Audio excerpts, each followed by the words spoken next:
was doing a wellness check, and there's blood all over the floor.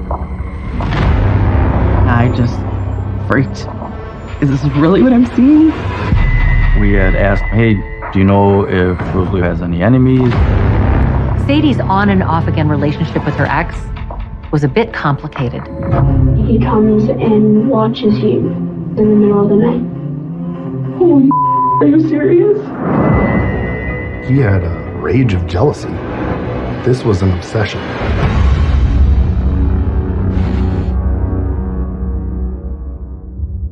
Sadie interview. I'm Sadie Beecham. I am here to talk about a real life situation that impacted my life involving some people that I really cared about.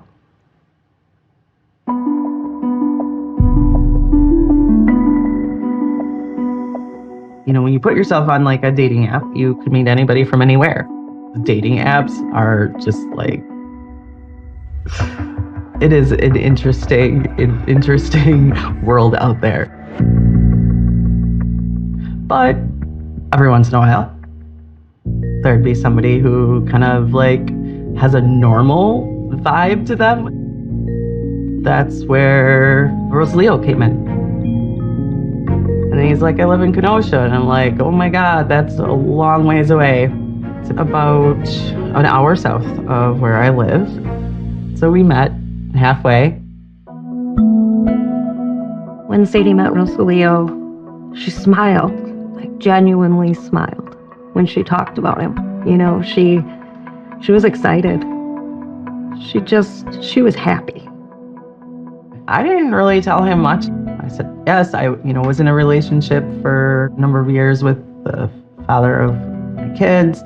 We broke up 2 or 3 months ago. He too was like, yeah, I just got out of something too. He very much was first and foremost a dad. His kids were important to him. And I felt like that was important. We started hanging out more consistently. Like I didn't have the kids or he didn't have the kids. I'd go over there quite a bit. A few months in, we really were building up a comfortable relationship. As a single mom, you can imagine Sadie delaying the introduction of her 3 kids to somebody new in her life. But 3 months into their relationship, it was Rosalio who took that first big step. He texted, he asked me, what are you doing tonight? And I said, I don't know, I don't have the kids tonight. And I said, what are you guys up to? And he said, well, you're welcome to join us. They are okay with it. And then I said, I'm almost as nervous as I was meeting you. And he said, oh, babe, don't be. That was a big deal, right? Meeting his kids. And I knew how important that was. And I didn't even know if I was ready for that, but I was going to roll with it. So I went over and it wasn't awkward and his kids were wonderful. And yeah, we just all had a really good time. And so yeah, I went home and I sent him a meme the next day. And I said, I just think that we could have a lot of fun, all of us. And I think our kids would get along great. And I think that I want you to be my person for a while. Like, hopefully a long while. And he loved it. Yeah, he just...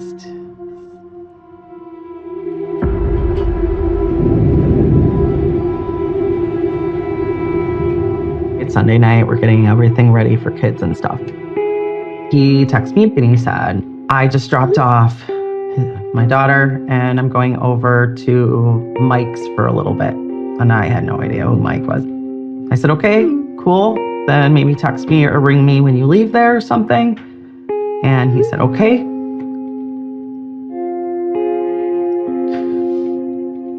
I didn't know that was going to be my last text.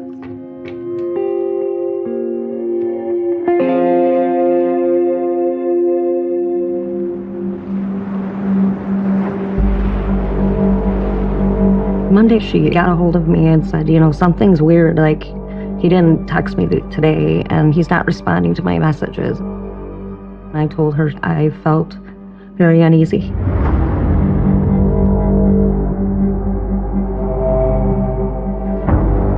So I decided I was just gonna run to Kenosha.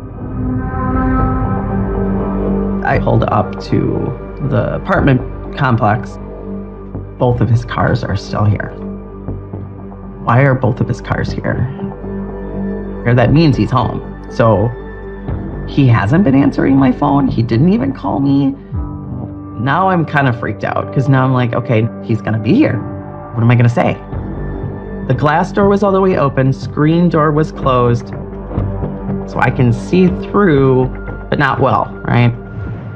So I knock and I call for him, like, Rosalio, hello, you know, I don't hear anything. And so then I'm like, okay, this is weird. So I go up to knock on the door. No answer. I'm like, okay, so is it unlocked? Nope, it's locked. I'm like, what the hell? And then I just happened to notice out of the corner of my eye something brown on the wall. That was my moment of something's not right here. I called Becky. And I remember her being like, that's so weird. It looks like, you know, like someone stepped on a barbecue sauce packet or something. And she said, you're gonna have to open up the screen door. And I'm like, okay, I'm gonna do this.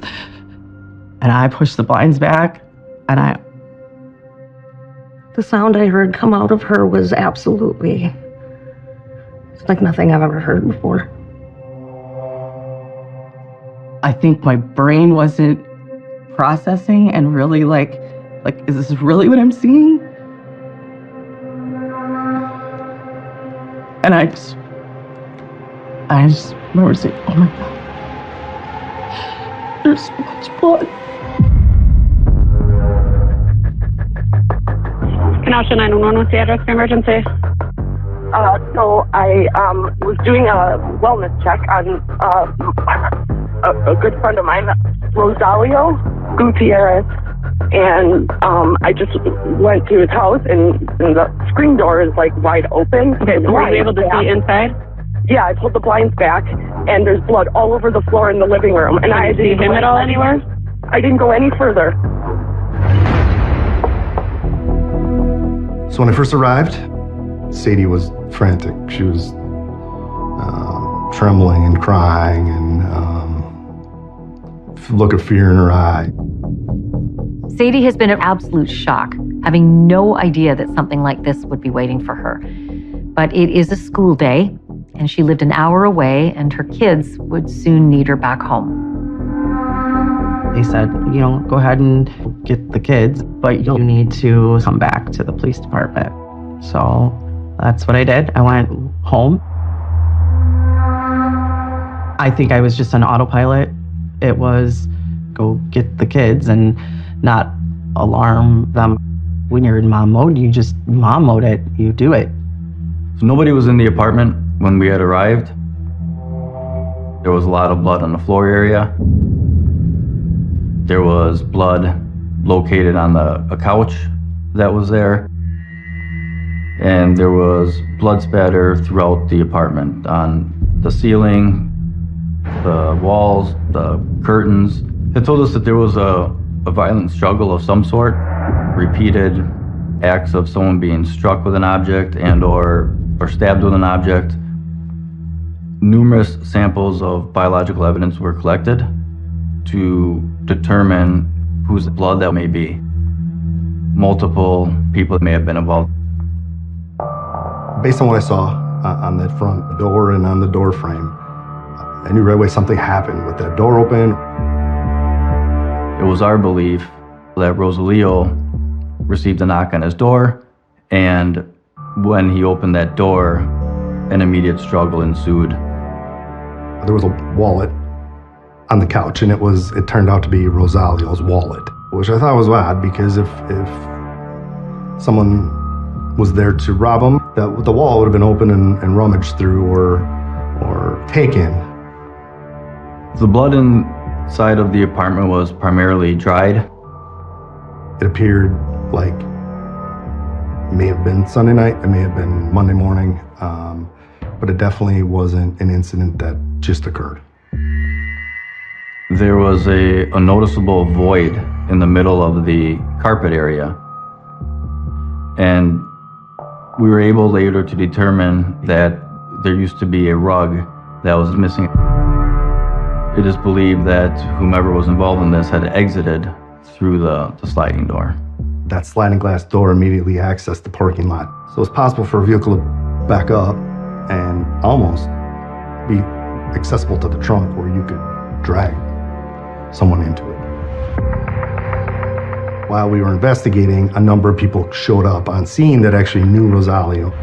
Mike Campbell was a friend of Rosalio's and was concerned because he hadn't heard from him since Sunday, which was unlike him because he was supposed to be at a job site and never showed up. We had asked him, hey, do you know if Rosalio has any enemies, anyone that wants to hurt him, anyone that's been looking for him? And he said, as far as he knew, he didn't have any real enemies at all.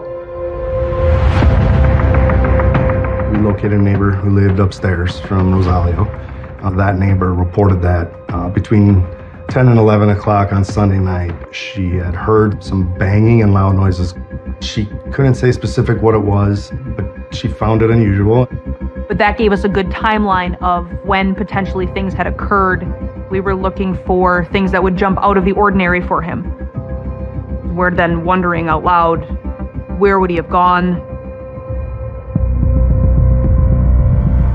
When I got home, my daughter was there, and he said, you remember I was telling you about my friend that I was a little worried about? Well, he's missing. Her exact words were, where's Dad? Dad knows where he is. And I was like, what do you mean? And then she said, Mom, I know a lot of things you don't know.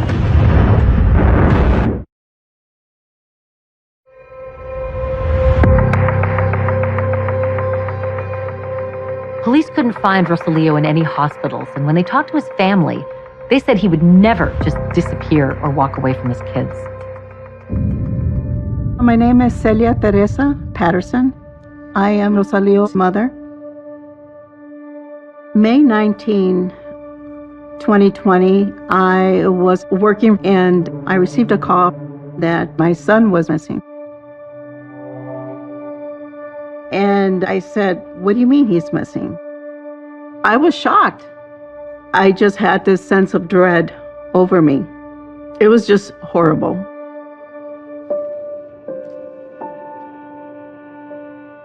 There he is with my grandson.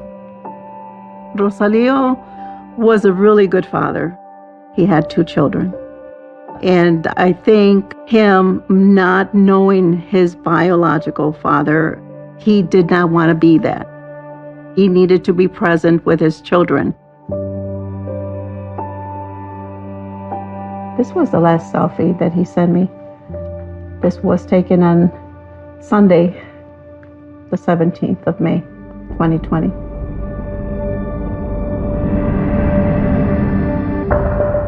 About 6 hours after she called 911, Sadie heads back down to Kenosha with her daughter in tow. So I went back to the police department. Sadie showed up shortly thereafter. They then asked permission to speak with my daughter, so they separated us. I started with Sadie. Where do you want me to start? Yeah, I guess this is always a tough question. When did you meet Rosario? It was like February-ish, right around Valentine's Day. They said, do you know anybody that would want to hurt him? And I said, no, he didn't talk about anybody, but my ex has been doing some pretty crazy stuff, and my daughter's been telling me about it. Sadie tells police that she wouldn't put it past her ex, Zachariah Anderson, to have done something to Rosalio. And that's because she suspects that Zach was behind a strange incident that happened almost a month earlier on the night of April 24th. So my daughter's birthday was coming up. I was having a party for her at my house. I was setting it all up.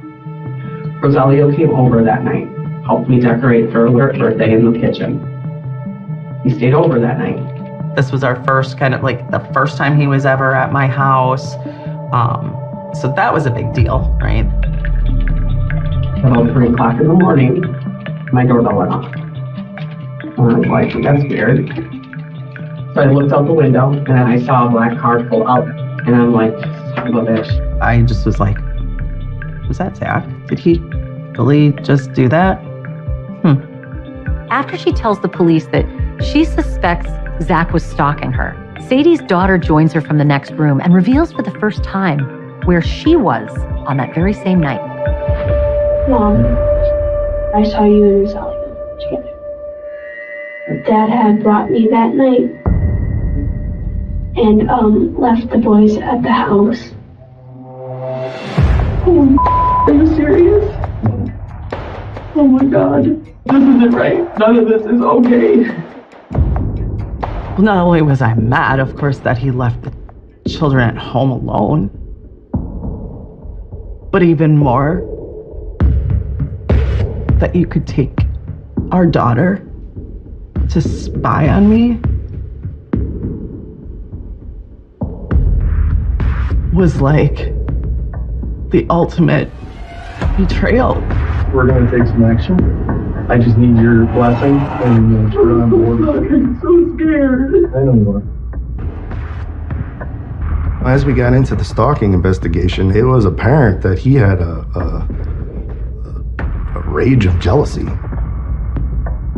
We now have him as a major person of interest in the disappearance of Rosalio. But at that point, there was probable cause to make an arrest of Zachariah Anderson for stalking. Then as police finished talking to Sadie, another police department, an hour north of Kenosha, gets a bizarre call from Sadie's ex, Zachariah Anderson. Back 911. Yeah, I've got 2 gentlemen standing in my driveway, posturing for physical harm. We had no idea who it was that went there to confront him.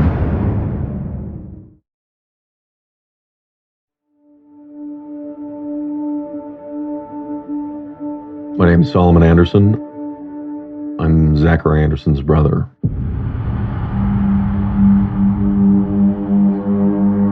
Zach was enjoying the evening of the 19th with his girlfriend, Christine. He had found someone that he was actually very happy with. 2 guys pull in the driveway. And one of them puts his hand kind of on his hip or motions in a way that indicates to Zach that he's carrying a weapon. He's worried that these guys are here to hurt him. Back 911. Yeah, I've got 2 gentlemen standing in my driveway. They said that they were looking for somebody or something about a struggle. I'm not really sure. It turns out that Michael Campbell, who was on the crime scene earlier, had learned where Zach lived, and Michael actually went there. This was the same Mike that Rosalio texted Sadie about, telling her that he was going over to Mike's place 2 days earlier, that Sunday, the 17th. What kind of vehicle are they in? Taking a picture of it right now. Michael Campbell went to Zachariah's residence to confront him about Rosalio and where he may be. Michael actually ended up calling 911 as well and gave his own version of events. This is Michael Campbell. I went to go talk to this Zachariah Anderson to see if he knew where my friend was at. And I just wanted to let you guys know that I didn't go there with any friends. I had called Michael immediately, asking him, what are you doing? Like, you're really interfering with things here, Mike. We don't want a suspect knowing what we know. Like, you can ruin this investigation. The guys leave, and the police show up shortly after, and they take him into custody. On what planet do you dial 911 because you're threatened on your property and they show up and arrest you?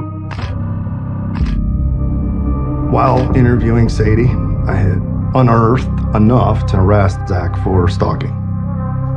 The Mequon police ended up taking him in custody. We were able to obtain a search warrant for Zachariah's property for devices related to the stalking, including electronic devices, cellular phones. Because of the time of night, we stopped the search and continued the search during daylight hours.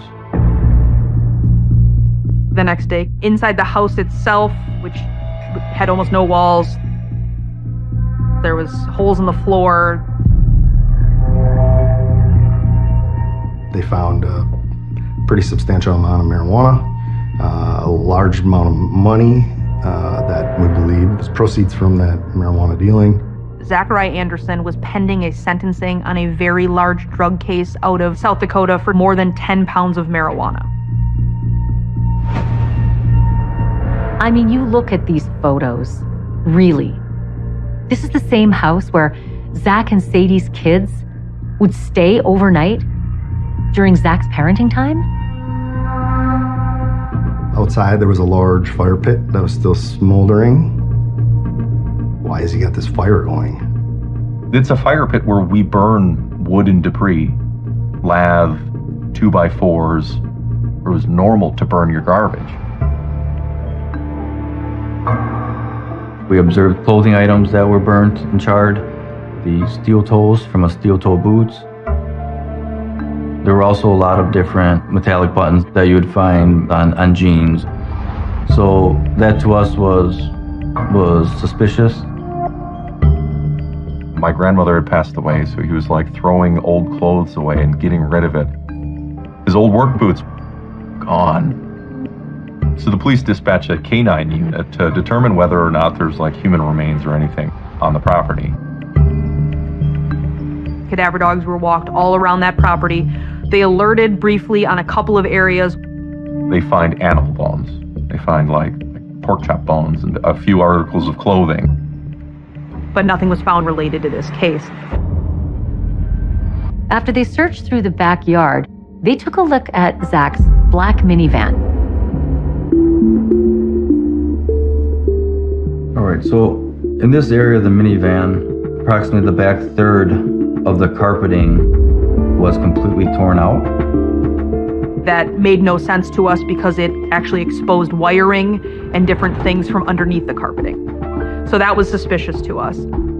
In the rear passenger side quarter panel area, they had located what they believed to be a small speck of blood. The speck was so small, you could do one of two things, but not both. You could test it for blood, or you could test it for DNA. So the Wisconsin State Crime Lab had a really tough choice to make. So they made the decision as the experts to actually just collect it and do DNA on it, and we waited. For now, all the Kenosha police have on Zachariah Anderson is an arrest for stalking. But they have him in custody, and they have a very strong suspicion that he had something to do with Rosalia Gutierrez's disappearance. We're investigating a case of stalking involving your children's mother, Sadie. Sure. We confronted him with allegations that were made by Sadie, as well as his daughter, regarding the night of April 24th.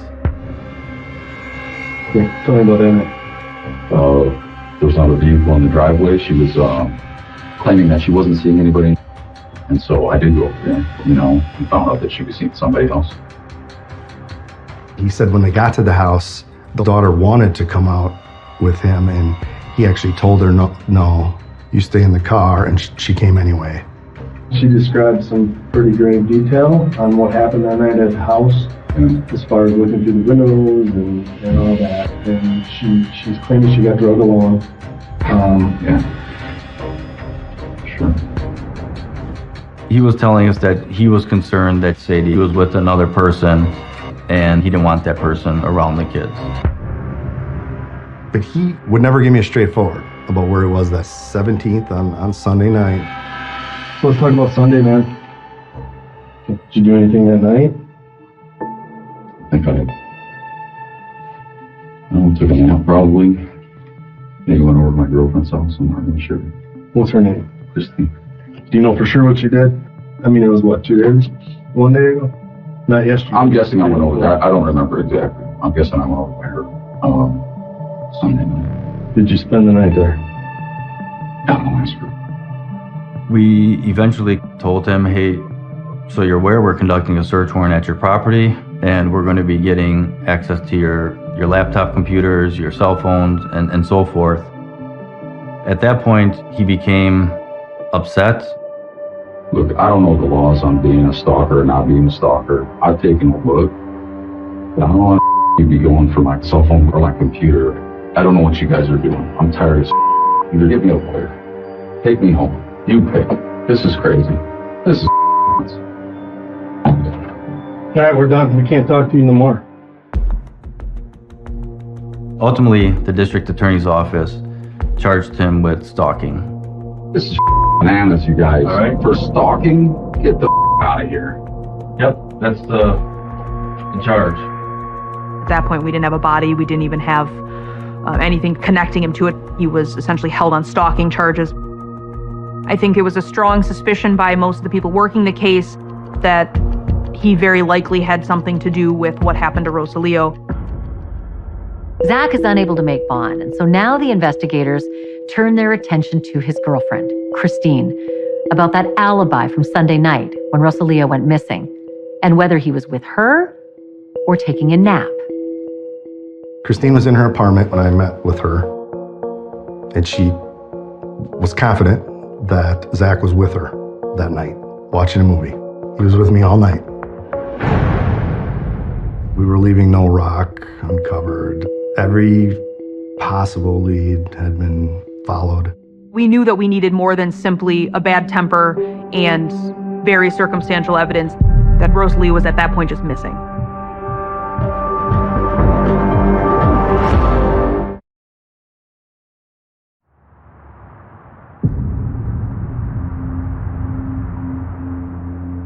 It took several days for Kenosha Police Department to release my son's apartment to me. I was there by myself. I took out my phone to document and video his crime scene. I mustered up the strength and I unlocked the door. And I sat there for quite a long time, crying.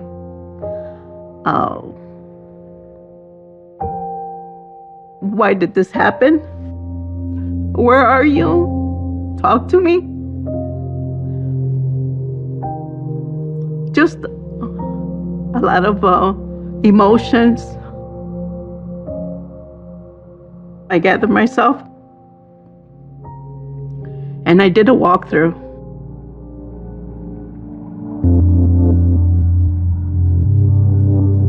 Wiping and cleaning your child's blood from the ceilings, the walls, the blinds. It was very, very hard to do, but I did it because that was my son.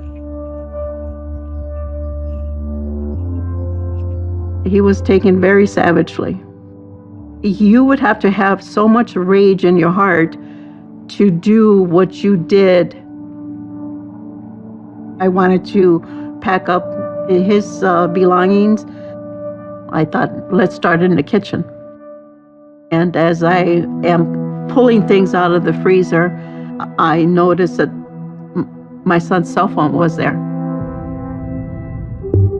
So I called up Detective Correa right away.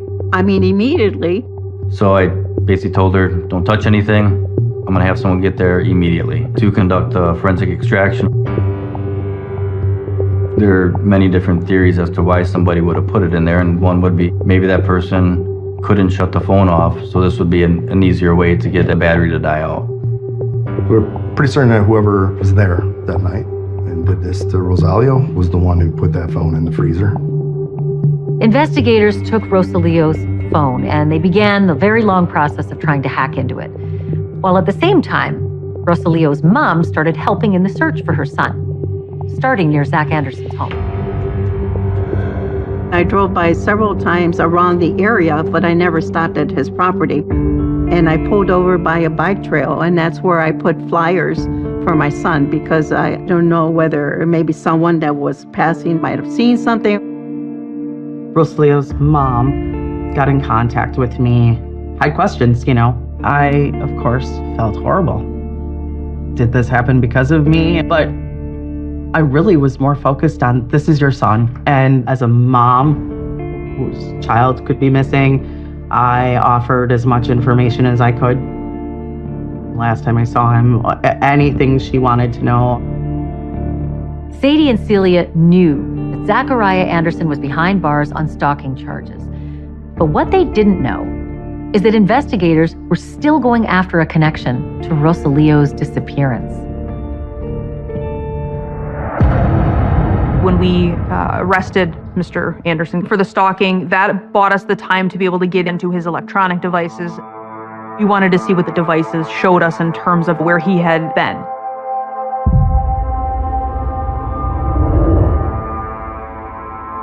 So roughly 4 days before the disappearance, both Sadie and Rosalio were having a drink, watching a movie, and she clearly remembered that Rosalio's sliding door was open, so there was just the screen. And Rosalio had said, "Hey, is this okay to watch, or would you like to watch something else?" And within a minute of that being said, in the room between the two of them, she got a text message from Zachariah Anderson quoting, "Is this okay to watch, or would you prefer something else?" We had vector data that showed where the phone would have had to have been, and it included Rosalio Gutierrez's apartment. And so it was pretty clear that Mr. Anderson was close enough to that open door to be able to hear the conversation and then essentially taunt her. For law enforcement, the cell phone data was key because it confirmed their suspicion that Zachariah Anderson knew where Rosalio Gutierrez lived. But now they were hoping to see if Zach was back there on the night Rosalia vanished.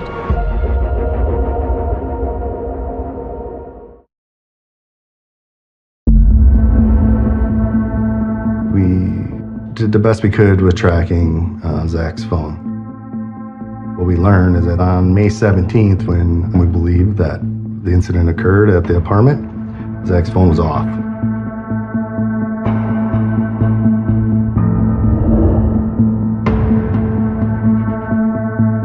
Approximately 7 p.m. through about 11:20 p.m., there was no activity.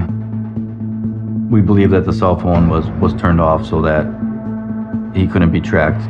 We then were able to go back into Zachariah's phone records and show that he actually, when his phone gets turned on, one of the first people that he gets in contact with at 11:19 p.m. is in fact Christine, the new girl that he's seeing.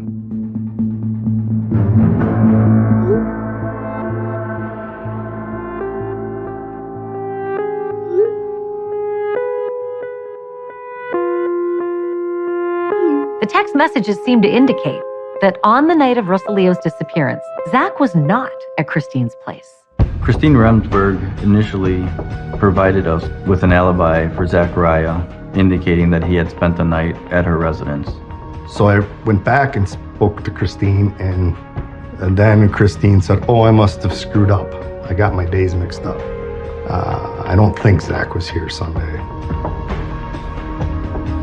But we did not have enough to charge Mr. Anderson with homicide at that point. We needed to connect him to it more than just a hunch that potentially he was involved.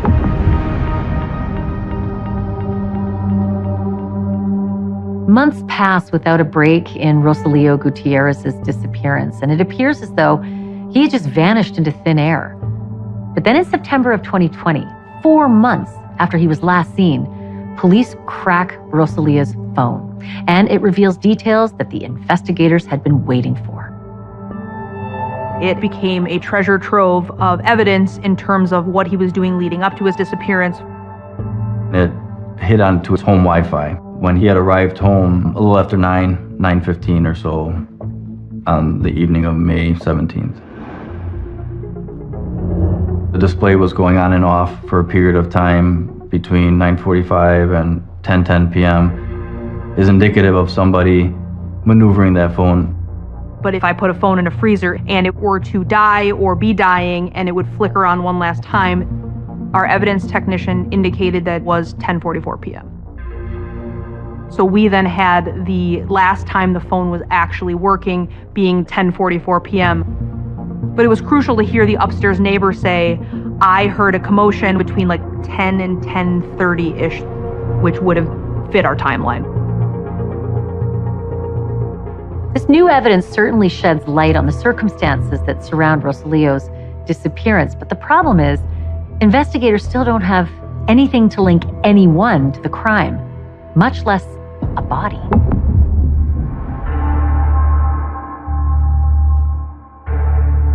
Up through early December 2020, we still couldn't find Rosalio. Every possible lead had been followed. We couldn't find him. But we got a break. Zach's van that was processed ended up having a speck, what the crime lab thought was blood. They ran DNA and it came back to Rosalio. It was Rosalio's DNA, no doubt. There's no explanation as to why that got in there, unless he was in there. The biological evidence in Zachariah's vehicle, the electronic evidence showing Zachariah being where Rosalio and Sadie worked together, all that information ultimately led the district attorney's office to, on December 11th, charging Zachariah with the crime of homicide. It was music to my ears. Although I was very relieved and thankful, it was also hard. At the time, I was a paralegal with the Special Victims Unit in Colorado Springs DA's office. Charging a person with homicide is hard enough to prove. Without a body is like 10 times harder. And having that experience of working homicide trials in my line of work, it doesn't always go our way.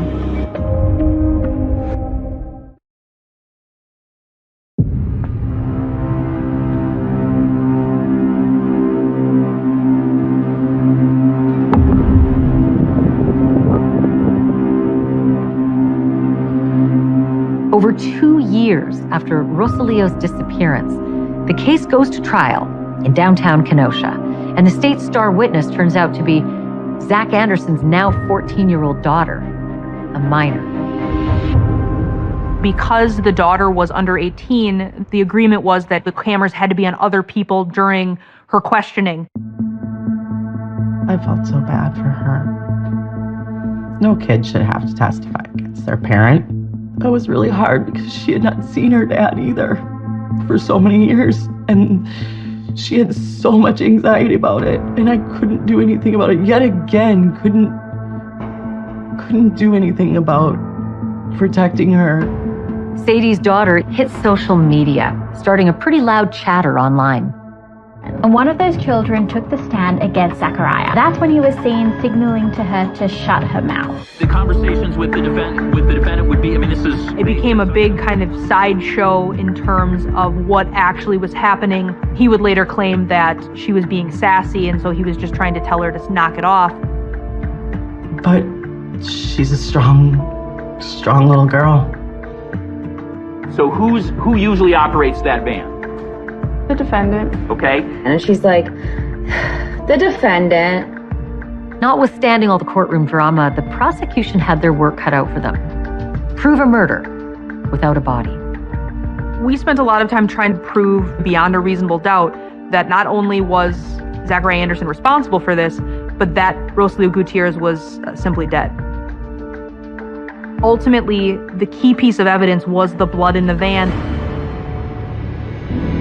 The trial lasts 4 weeks, and the verdict was streamed live. We, the jury, find the defendant, Zachariah Anderson, guilty of intentional homicide, both in first degree, as charged.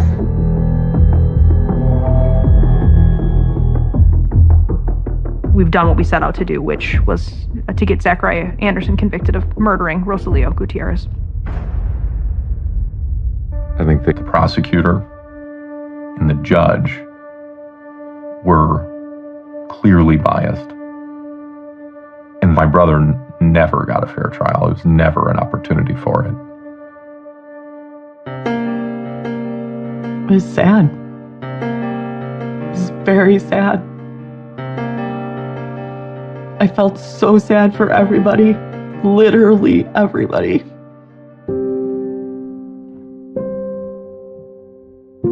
Thanks to Sadie Beecham, we knew that something horrible had happened. I have no animosity towards Miss Beecham. She was ready to move on with her life, and she met my boy.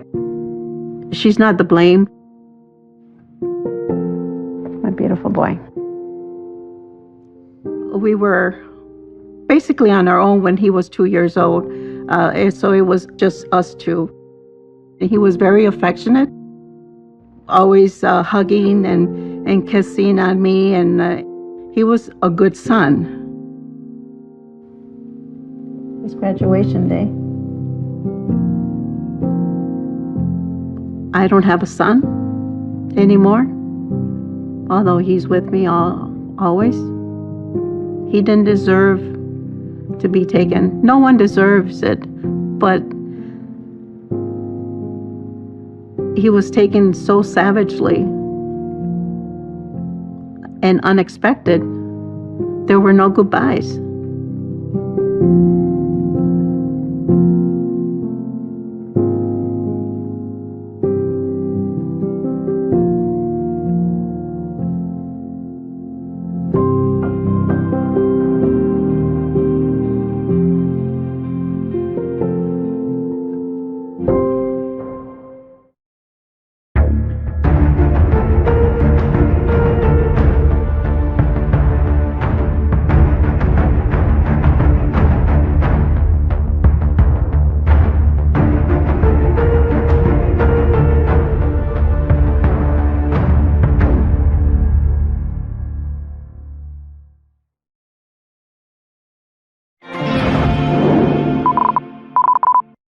Years old. She was trying to protect her daughter. She fought like hell. Another case into beloved teacher, her whole future ahead of her. Mysterious cold cases. It gives you chills even today. Yes. What links both of those cases is the cutting-edge forensic technology inside this lab. It sounded like science fiction at the time. Can they be solved? You'll see it unfold right here as they unmask the killer in both cases. Catching the killers on tonight's 2020 The Codebreakers.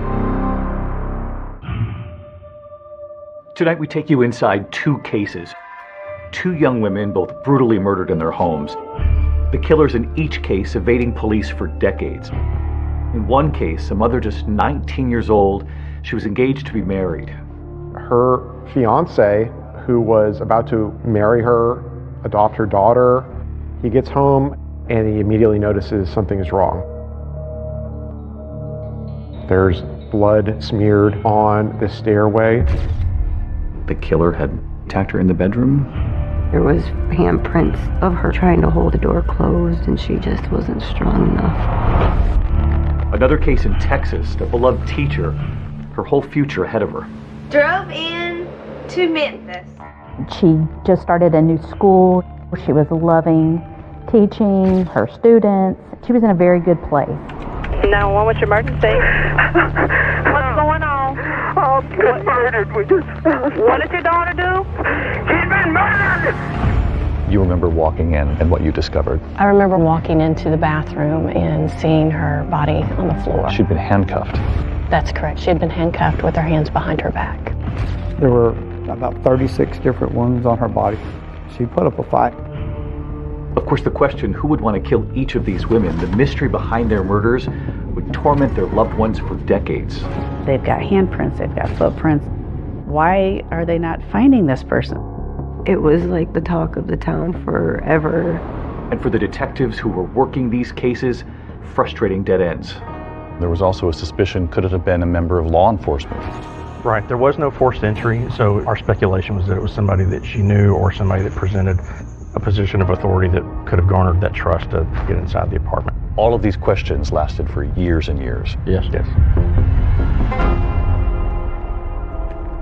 Both of these brutal murders were cold cases for decades.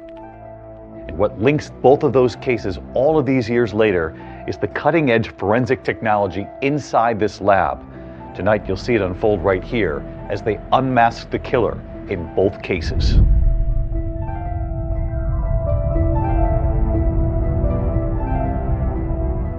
It's It's the first week of December 1988. 19-year-old Kathy Swartz is home with her 9-month-old daughter. In Kathy's living room, a tree decorated and ready for the first Christmas for her little baby. She was living with Mike Warner. They were, setting up their life, although he wasn't the father of the child. They were a couple and they were trying to make their way.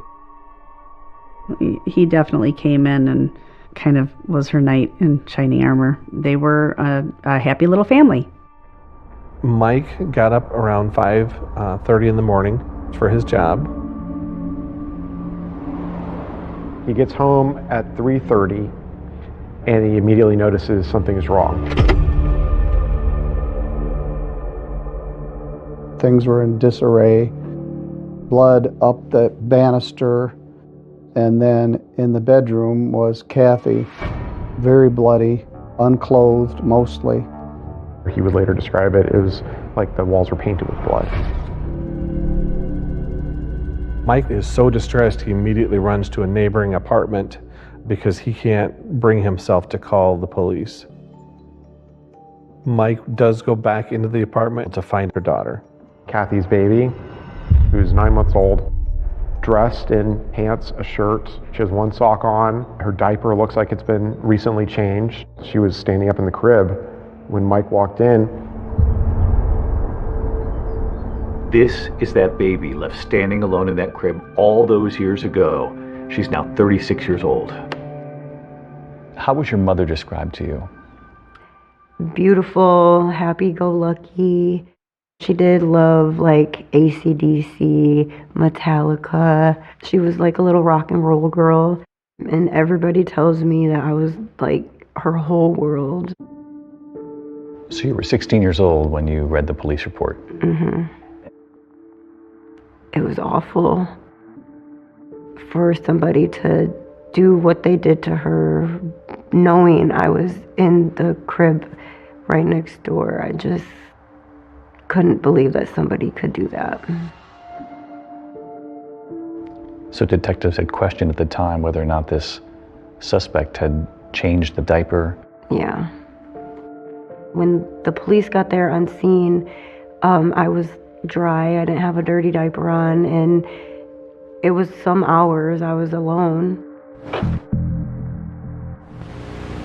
So one of the first things that investigators notice is that there doesn't seem to be any sign of forced entry, which again suggests that she knew the person who came in and killed her.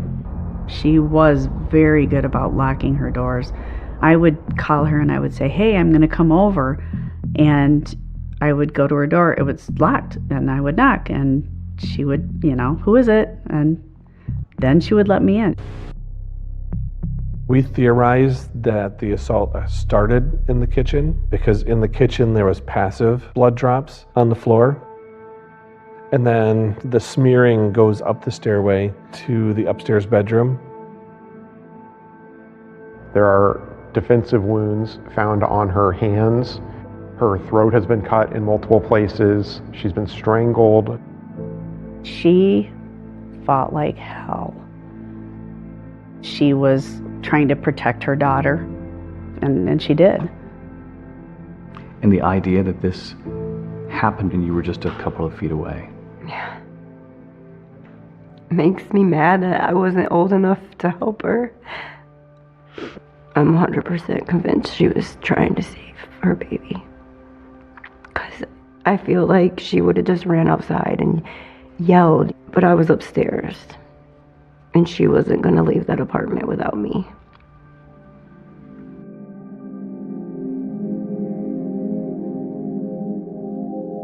In the bedroom where Kathy was found is a phone on the bed.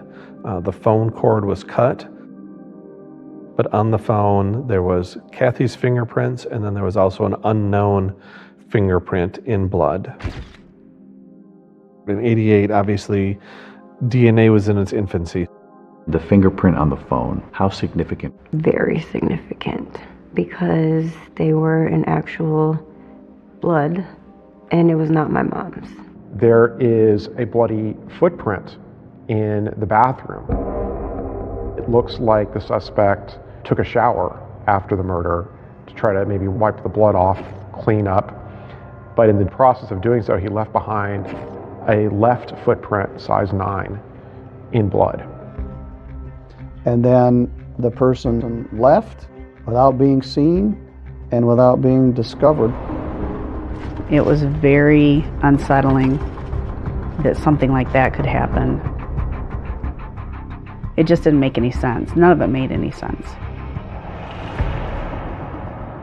But when crime scene investigators passed through that gruesome scene again, this time with a new forensic light source, they find a new clue, and one that was imperceptible to the naked eye. It was like a great big neon clue. It's like, holy smokes.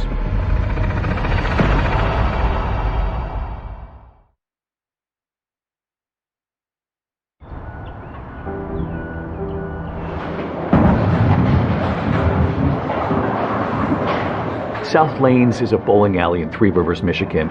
It's the social epicenter of this small town where Kathy Swartz's father ran the pro shop. After her brutal murder back in 1988, it also became a place that connected Kathy's daughter, Courtney, to her mother. I grew up in the bowling alley. I spent a lot of time there. I was raised by my grandparents. They tried to fill the void as much as they could. What were you told about your mother's absence when you were a little girl? About first grade, they had told me that a bad man had hurt my mom and she was up in heaven. And when it would thunderstorm, they would tell me that that was my mom up in heaven bowling a strike. So it was pretty cool watching the thunderstorms as I was little, because I'm like, oh, she must be bowling pretty good today. Your mother's best friend, Jennifer, has told you a lot about your mom. Yes, she has. Kathy and I were very good friends. I've known her since grade school, so we've been friends a long time. Kathy was like somebody you could count on. She was a good listener, always there for you, just a, good person. Childhood friends Kathy and Jennifer both found themselves pregnant as teenagers and formed an unbreakable bond. They would talk on the phone several times a day until December 2nd, when Jennifer couldn't get a hold of her best friend. A police officer came to my apartment and he asked me to go to the station. I remember him asking me questions, do you know anybody that would want to hurt Kathy? Along those lines. And I finally just was like, what's going on? Is Kathy okay? And he told me, and I don't even remember.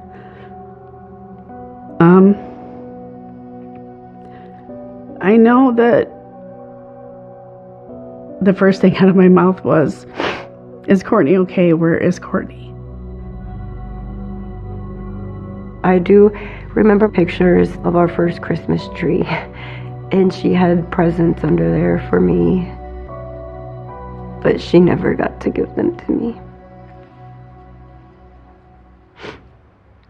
We can see it's the pain you still carry with you.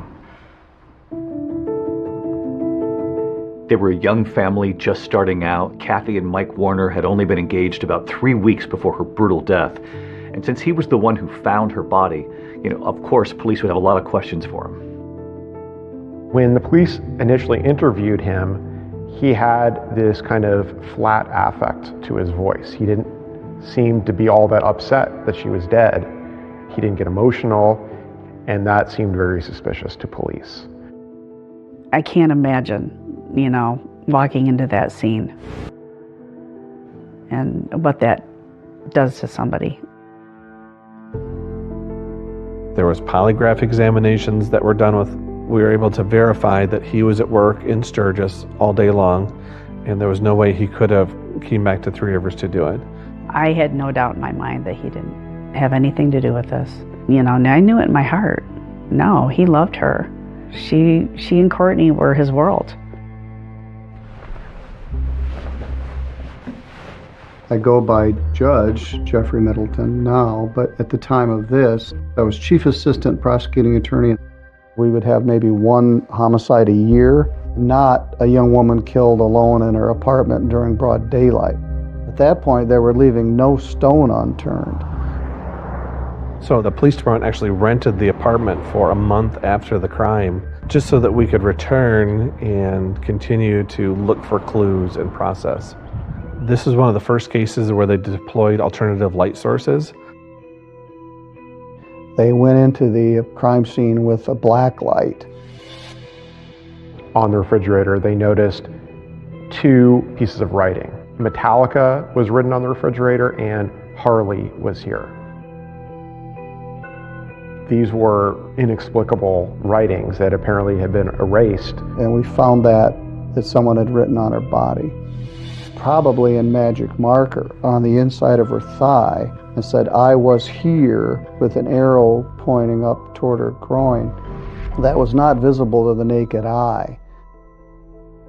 And when detectives speak to Kathy's friends, they hear about an ex-boyfriend named Troy Schultes. It turns out he had a nickname, Harley, which of course got their attention. He was a huge fan of the band Metallica. In fact, he has a Harley-Davidson decal on his truck. The truck was spotted outside Kathy's apartment that very afternoon of her murder. Well, that's who I told them to look at and, to question. I know a lot of other people did too. I don't know how to really describe it, but it was not a good they were not good together. When they further look into him, he doesn't have an alibi for that afternoon. So he immediately becomes their number 1 suspect. They pick him up for questioning. Troy Schultes admitted that he was the one that wrote on the refrigerator and on the wall in the apartment, but he never admitted to writing it on her thigh. And he said, "Well, I didn't do it." And still with no solid alibi for the night of the murder, police zero in on Troy. I thought, that's got to be it. Because again, it's got to be somebody she knew, somebody she trusted. And before long, an arrest in the Kathy Swartz case is announced. But if investigators think they've got their guy, a rude awakening is ahead.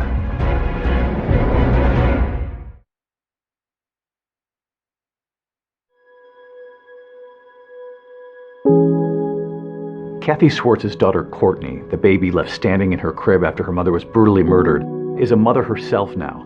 Why are you breaking everything? And she and her 4 children have stayed in Three Rivers, Michigan, finding comfort in a mother that she lost when she was just a baby. I do bring the kids out here for holidays, her birthday, but I also do come out here a lot by myself too. Back in 1988, police believed they found the perpetrator who brutally murdered Courtney's mother, the man whose nickname was scrawled across her refrigerator, her ex-boyfriend, Troy Schultes. You look at that and you think, well, that's somebody leaving a calling card behind that they were there. Without any kind of solid alibi and now under a cloud of suspicion, Troy is arrested, he's charged, and he pleads not guilty. We had the fingerprints, but we also had a sample of blood that was left behind. We believe because Kathy fought back that whoever the killer was had sustained an injury, and Troy's blood type did not match. They take fingerprints and footprints from him, and those prints also do not match. So the charges were dismissed. As it turns out, he was wrongfully arrested and wrongfully charged. So with the investigation now back at square one, the Three Rivers Police Department, they refocused on matching the fingerprint and the footprint found at the crime scene to the killer. We had fingerprinted and footprinted so many individuals that had been living in Three Rivers at that time, and none of them were a match. I thought we would solve this quickly. So the first month passed, we didn't know. 3 months passed, a year passed, and it wasn't solved. Police even looked at similar crimes that had taken place elsewhere in the area. They took fingerprints, footprints. There was no match. And the case got colder and colder. And as DNA technology improves, law enforcement, they continue to work the case. We fast forward to 2012. We're going over the evidence again. The fingerprint that they had found on the phone was in the suspect's blood, and it was still in viable condition to obtain a DNA profile from that. And we enter it into CODIS. We think that's going to give us a hit. And of course, it doesn't. As the years continue to pass, the mystery and the collateral damage for this whole community only grew. The town was haunted by this. Did you feel the eyes of the town on you as you were growing up? Yes. And I was the baby, so like everybody wanted to take care of the baby, and you know, like it's still that way. When you don't have answers, you just have questions all the time. But it definitely changed me. It really changed me. I slept with a machete under my mattress for years. So every December 2nd represents another year without justice for Courtney and her grandparents. Today, the family is together remembering Kathy on the anniversary of her death. It's hard. Real hard. I felt a certain point that I wasn't sure that they would ever find out. Probably right there, before she died. It's been 25 years, but remembering hasn't gotten any easier for David Swartz. I think, probably the worst thing for me is why. Why did it have to happen like something like that?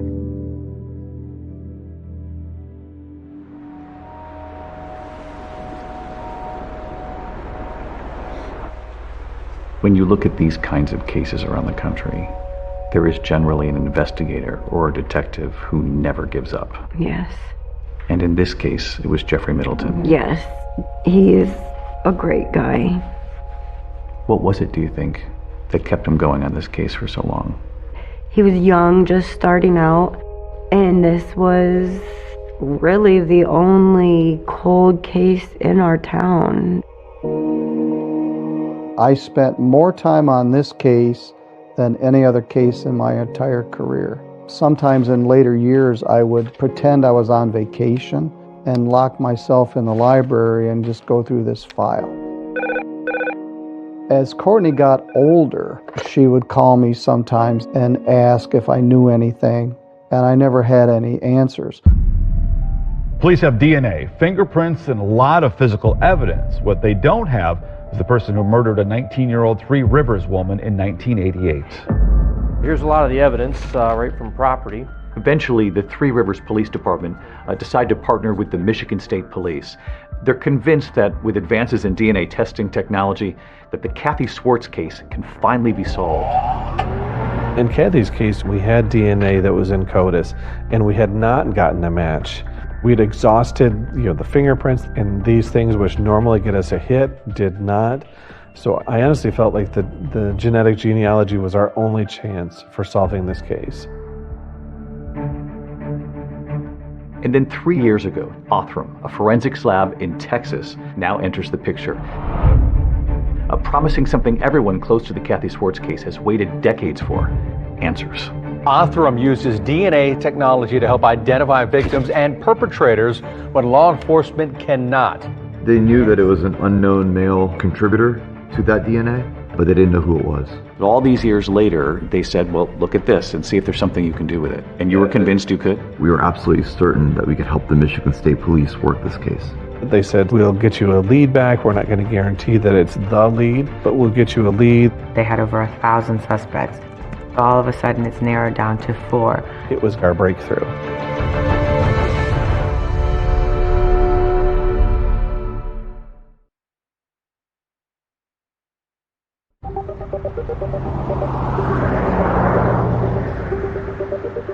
In 2022, a package containing DNA, that single bloody fingerprint from Kathy Swartz's pink phone, arrives right here at this building just north of Houston. To the outsider, it looks like just another office building, but what's actually happening inside, in these labs, is now changing how investigations across this country are being solved. This is the headquarters of Othram, a cutting-edge forensics lab that's been mentioned in some of today's most talked-about criminal investigations. And Othram has been credited by law enforcement with helping to solve cases that have been unsolvable for years now. How are Hi, you? it's good to see you. Good to see you. How are you? Yeah, Thank you. Welcome to Othram. David and Kristen Middleman are the husband and wife team behind all of this. Everything you see on our right side will be forensic. Everything you see on the left side will be research. Not every case is suitable for DNA testing right now. Burnt remains, exploded remains, really difficult mixtures. But we hope that one day we live in a world where every case can be suitable for DNA testing. So you'll hold on to remains for a while and keep trying. We don't give up ever. The Middleman's partnership, both in work and in life, actually began over a few blind mice. It's the year 2000. You've just started your PhD at Baylor. You're doing a study on mice. I was. And there was another young scientist. David, yep. So our projects collided, and he actually cured my blind mice. So I thought, wow, if this guy can do that, I think I'll marry him. David Middleman had worked in biomedical research for years before realizing that law enforcement was relying on a limited form of DNA testing. He knew that better technology was available, but said it just wasn't being widely used out there. It sounded like science fiction at the time. This way you could take decades-old DNA, put it into a genealogy database, build a family tree for your suspect, and then that takes you right to his door. That was pretty amazing. You start to think, wow, this is really an unused tool here for law enforcement. Yeah, it felt wrong that there were tools available, and yet there was this piling up backlog of cases that were unsolved. So at one point, you turn to Kristen and you say, I want to start my own lab. His words were, let's build a forensic lab of the future. And my words were, what? Who's going to give you evidence? You thought from the very beginning, who's going to trust us with this? 100%. I said, I don't think people will come. And he said, well, I'm going to build it and we're going to see. Within a year, he was solving cases almost every week. And the more cold cases they closed, the more publicity they got. And police departments around the world started sending them cases. It's just grown exponentially. In terms of publicly announced solves, Othram is #1 in the world. That includes homicides, rapes, unidentified bodies that they've been able to give names to. And Othram's reputation now for cracking these cold cases using DNA evidence and forensic genetic genealogy is what actually led Michigan detectives to send that 30-year-old DNA to this lab. In the Kathy Swartz case, this DNA was how old when it got here from that pink phone? It was decades old, and in spite of being so old, the DNA was still intact and usable for testing. You knew right away this was suitable, and this was just his DNA, the suspect's. Yeah, the DNA was a single unknown male contributor. It's a small sample, but in spite of that, there's anywhere from hundreds to thousands of cells worth of DNA. So if you touch David's hand, how much DNA, how many cells have you left there? Hundreds of cells. Hundreds of cells on his hand, and sometimes you're dealing with 10, 15. Even less. From years ago. Yeah. And still able to solve the case. It's a very, very sensitive technology. In this Kathy Swartz case, you've chemically labeled all the different parts of the DNA in this room right here. And what do you do with it from there? It is now ready to actually be read. This particular DNA sequencer is one of the most powerful sequencers This on here Earth. with the green? Yes. Give me a comparison to what authorities used to have to deal with. What would the DNA sequence reveal versus what you can reveal with the DNA sequencing from this machine now? Sure. So for the last 30 years, people have used a different kind of DNA testing technology that can measure 20 data points in the DNA. This machine actually can read out the entire sequence. So whereas you might get 20 data points in the earlier versions of this technology, this machine could give you anywhere from 100,000 to 1 million data points. 100,000 to 1 million? 100,000 to 1 million data points. So now that you have this sequencing that they just didn't have access to years ago, in this particular case, for example, what do you then do with that? So with the data file that comes out that might have 100,000 to 1 million DNA markers, you can do a lot more, including genetic genealogy and that search for distant relatives. You're taking what in many cases is a very old DNA sample from these cold cases. You're expanding the DNA sequence, but you're also able to take that information now and put it up against vast public data now, because families and relatives and third cousins and fourth cousins have put all of this information out there, and it would seem that this might unlock cold cases everywhere. Correct. At that point, Othram's in-house genealogy team takes over to build a family tree for the suspected killer of Kathy Swartz. these types of crimes going unsolved have a ripple effect across society. Not just the victim and the family not having answers, but the law enforcement that worked the case for decades, consumed by a case they can't solve. Finding those investigators and then gaining their trust is what Othram says has been critical to their success in helping to crack these cases. In those early years, you have no background in law enforcement. Are you essentially making cold calls to police stations? I spent my time almost exclusively talking to law enforcement. You live in Texas, and you know if you want to land a case in Texas, you got to get to the Texas Rangers. But how did you convince them that we've got a tool here? Well, the one that I've done the most work with is Ranger Brandon Bess. Brandon Bess is almost out of central casting for a Texas Ranger. He's this imposing man with his white hat. When David Middleman founded Othram, nobody had heard of them. And when Bess visited in 2019, he was really kind of taken aback. David walks in this room, and it's to speak to David's confidence in that he's wearing a t-shirt that's about 2 sizes too small. He's wearing jeans that have holes in them. It looks like he hadn't slept in 14 days. His hair standing up. I have instant respect for him because I can tell this is a guy that doesn't give up. Bess came away impressed. He heard about the opportunity to solve a cold case, and he thought, let's team up.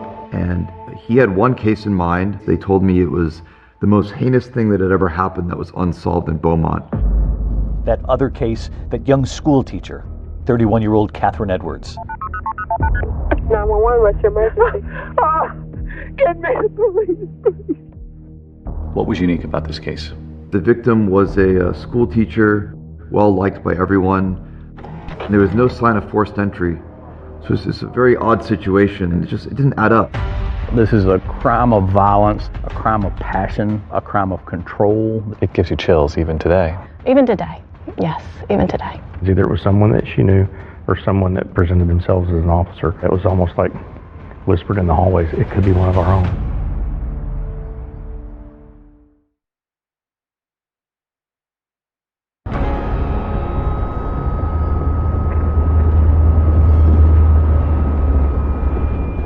So on January 14th, 1995, the Beaumont Police Department gets a 911 call from a man at a townhouse in West Beaumont.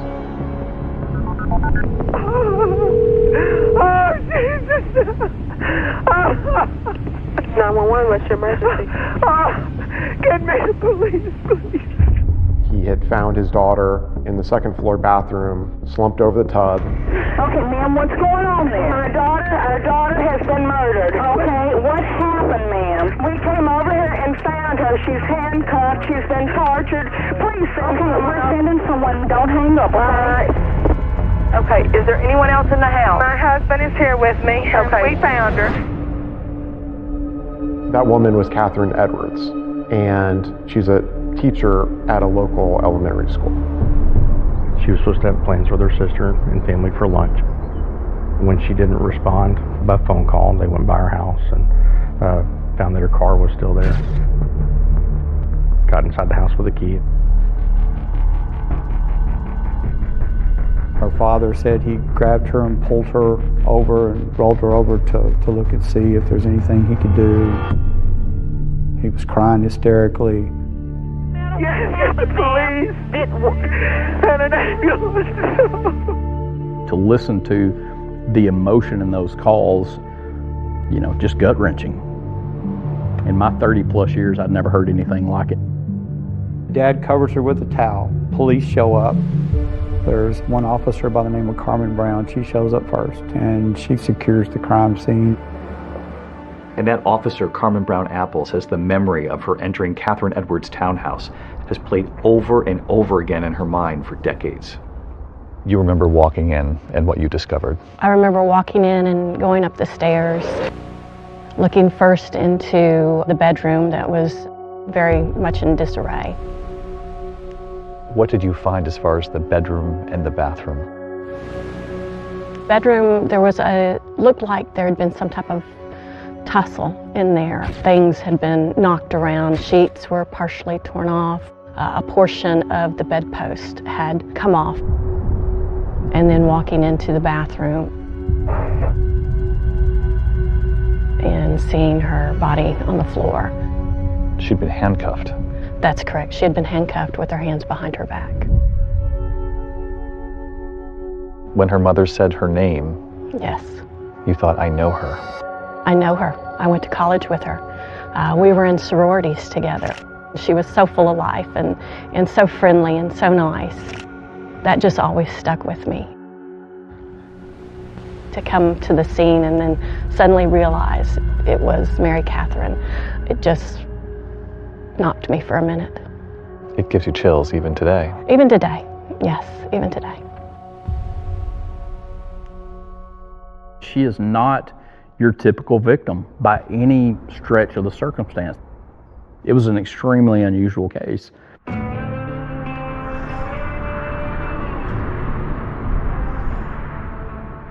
Catherine and her twin sister Allison grew up in Beaumont. They're part of a close-knit Presbyterian family. They both attended Forest Park High School and then Lamar University, which is in Beaumont. And they both became school teachers at the Beaumont Independent School District. Catherine and her sister were extremely close. When you talk about Mary Catherine and talk about Allison and look at them, I mean, they are identical twins. You can't tell them apart. They both had students come up to each other in the grocery store thinking they were the other twin. Investigators learned that her sister Allison was likely the last person, aside from the killer obviously, to see Catherine alive. Allison would tell detectives that her twin sister arrived at her house after work to pick up her beloved beagle, Maggie. She came by, visited with her sister, went home. From what we can tell, she had had a glass of wine and just kind of was relaxing and about to go to bed. And I think the last time she was heard from was about 8 o'clock that night. One of the neighbors told police that he heard someone clomping down the stairs overnight on the night of January 13th. There was a 12-year-old boy and his dad that were staying with some friends that were right next door to Catherine Edwards' townhome. He heard somebody run down the stairs and then a door slam, and a little while later a car sped off with loud music. There were some other neighbors that heard some loud banging. It lasted for 60 to 90 seconds. And they said they never heard a scream, so they just figured that something else might have been going on. They had no idea that there was a murder taking place next door. Crime scene investigators found that there was no sign of forced entry, which is significant because it either meant that Catherine had kept her door unlocked or had potentially recognized her killer and let him in. Of course, in these cases, it's standard procedure for investigators to look at those closest to the victim. And really, from the beginning, her ex-boyfriend is seen as a prime suspect. But critical evidence from the scene actually points in a different direction. The crime scene investigators at the time also collected a lot of evidence from the house, and one of those pieces of evidence being the bedspread. Investigators found semen on Catherine's bedspread and from the rape kit. We've got some DNA here. Now we just got to match it. The DNA actually doesn't match her ex-boyfriend, and he's now cleared in the case. And there are no matches to the DNA in CODIS, which is the National Criminal Offender DNA database either. Police were really stumped. They tried every avenue they could think of, but every avenue hit a dead end. One of their initial theories was that the killer had some sort of law enforcement background. The handcuffs were Smith & Wesson. That's a popular brand with law enforcement. They were trying everything they could think of. They really did. They went and tracked down sales of handcuffs in this area, receipts.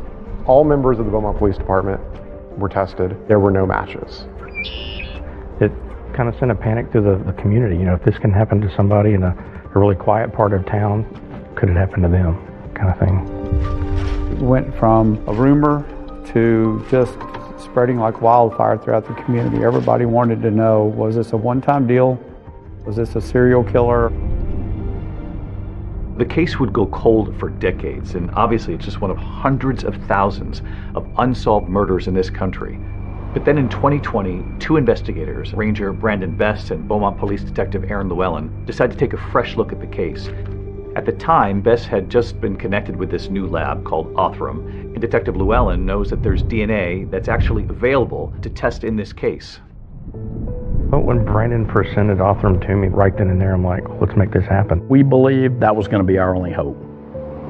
The last hope for answers, the DNA evidence from the murder of that elementary school teacher, Catherine Edwards, is now headed to Othram for testing. Bloody fingerprint left on a phone and a footprint. And in the case of that Michigan mom, Kathy Swartz, what new lead is about to be uncovered right behind this glass? You'll see right here tonight how both cases are about to crack wide open, sending investigators across this country to find the killers they've been searching for decades. The person that did it was in the 10,000 pages of police reports. You have all these puzzle pieces, but if they don't all fit together, you don't see the picture. I want you to think about the next words that come out of your mouth. I want you to think very hard about that. We felt like we had a home run right then and there. And they said he was like a godly man down there. I was like, wow, we're going to get some answers.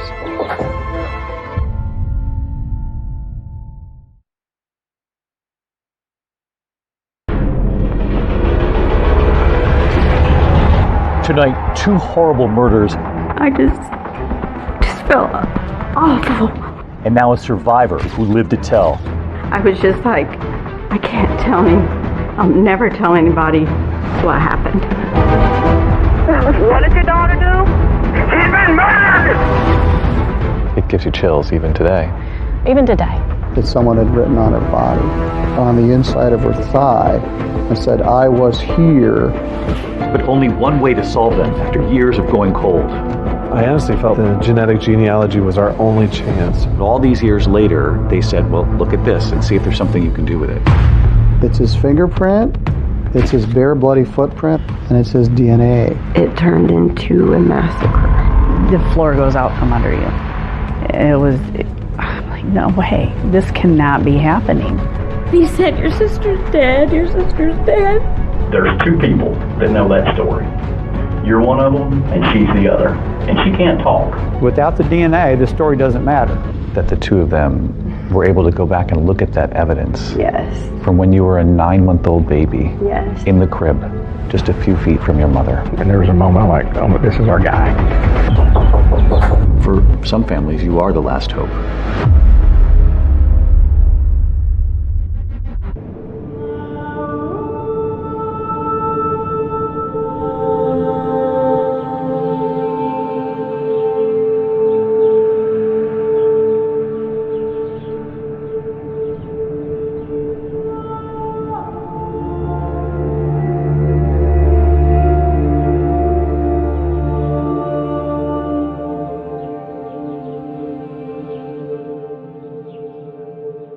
Courtney Swartz's childhood was clouded in mystery.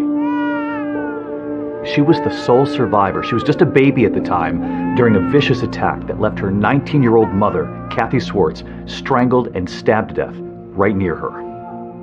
Among the clues left behind at the scene, a single bloody fingerprint on Kathy's pink phone. It contained DNA of the possible killer. But of course, the question for decades, who was the killer? For years, you were haunted by that question. Yeah, growing up, most kids, they look at people and they don't have to think, is that the man that killed your mom? And everybody that I met, that's the first thing that would pop into my mind.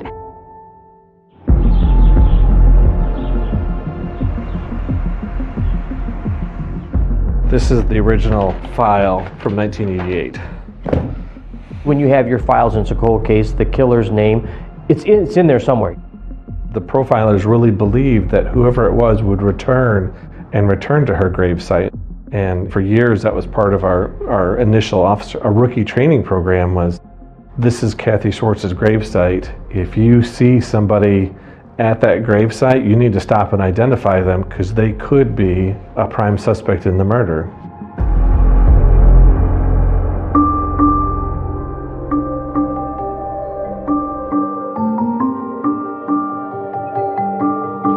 More than 1,000 miles from Three Rivers, Michigan, we're right here on the Neches River in Beaumont, Texas, where another family, heartbroken for decades, the community wondering, do they too have a killer in their midst? after the brutal murder of a young elementary school teacher, Catherine Edwards. She was just 31. And detectives here wondering, would they ever have the tools to solve this case? You know that every day that you don't solve that crime is a day that you're not going to be able to bring that perpetrator to justice. This certainly is a scene that has always stayed with me. And you retired, and when you left the force, at that point it had not been solved. That's correct. Every now and then someone would dust off the case file and start looking at it with fresh eyes, and I always thought maybe this time something will spark and we'll catch whoever did this. It would turn out that spark, the one that would finally reignite the whole investigation into the murder of Catherine Edwards, was actually coming, thanks to a major leap forward in forensic technology.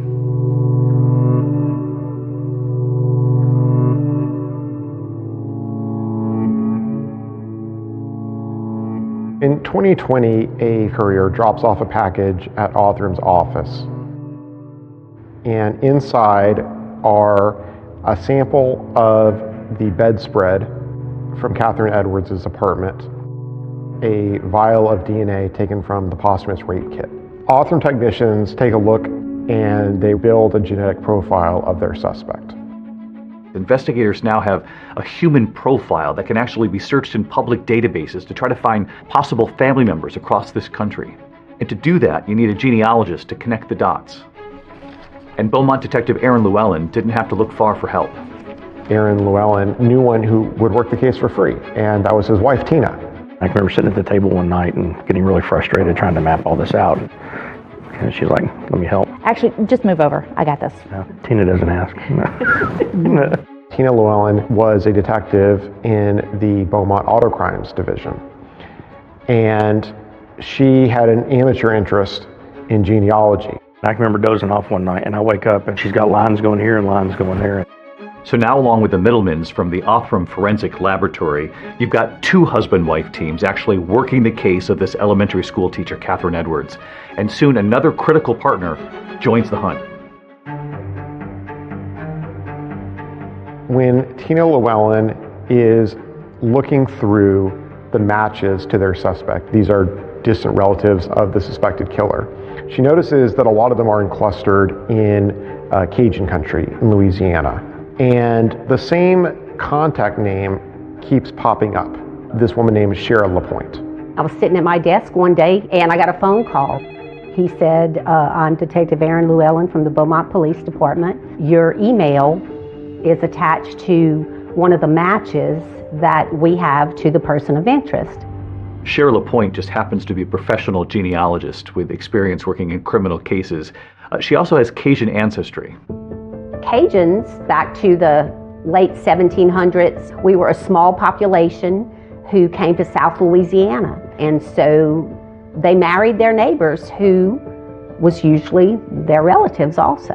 Cajun ancestry is notoriously complicated and complex to perform genealogical work on. I knew it was going to be a challenge from the start. We spent hours and hours and hours on the phone talking to each other. Probably no less than 5 times a day.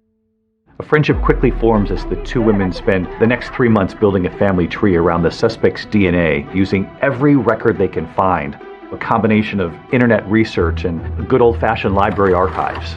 A lot of newspaper articles. A lot of newspaper Obituaries. Articles. Census records. I remember I got to a couple in Beaumont, and there are yearbook records of 2 sons that couple had. And the first one we came across, he was the right age. He went to the same high school with our victim. Aaron goes and does research and finds out that he had a criminal history from here, and it was a prior sexual assault that had occurred in 1981. And there was a moment I'm like, oh, this is our guy. And the details of that assault set off alarm bells for detectives. There were a lot of similarities in that case that mimicked Catherine Edwards' case. The victim's hands were bound behind her back, and she was sexually assaulted. We felt like we had a home run right then and there. Suddenly they realized that this suspect had a second victim. The difference this time, the victim survived and lived to tell. He started telling me that he was training to become a policeman and stuff. And he was like, I'll just take you home. I don't know why, but I believed him.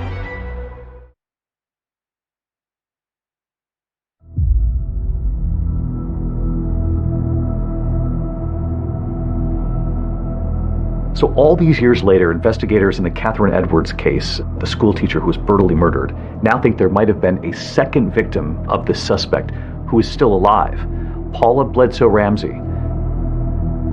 I was 19. There was a new country western bar that opened up. I really didn't want to go that night, but I'd promised the other girls that I would go. I decided I wanted to leave. I was done. I wanted to get home. The parking lot was mud, and my car was stuck in the mud. I just thought, I'll just walk to the gas station and call my mom. She says a man offered her a ride home. He said his brother's name, and then he said where he went to high school, and then he said, do you go to Forest Park? And I was like, yeah. And then he started telling me that he was training to become a policeman and stuff. And so then he was like, I'll just take you home. And I don't know why, but, I believed him. She realized very quickly that that man wasn't driving in the direction of her home. He started off being very nice. Next thing I know, we're at this field, and then his whole demeanor changed.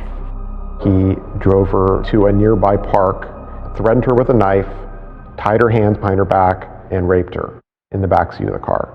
Then he dropped her off at her house.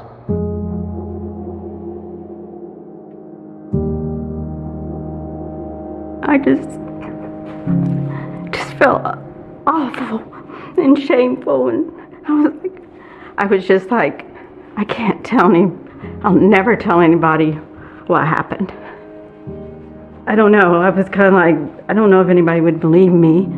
Is it my fault? Was it my fault?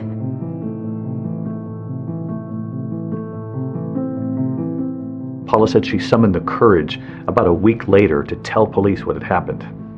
They would soon tell her that they identified the man who attacked her, and it turns out he wasn't a police trainee. He was a 21-year-old salesman in Beaumont.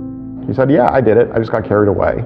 She said that the prosecutor talked to her, said, this is his first offense. We want to plead him to an aggravated assault. She didn't understand what that meant other than he was pleading to a felony and for assaulting her.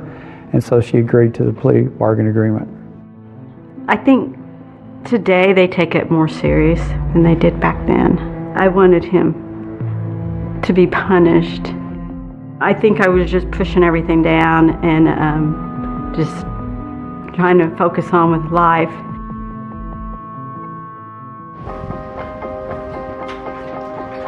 Hey, good. How are you? Ranger Bess? Brandon. Yes, Good sir. to see you. Pleasure. Yes. Yes, sir. So when you looked at what had happened in 1981 with this sexual assault, you thought there's a lot here that seems awfully close to the Catherine Edwards case. I did.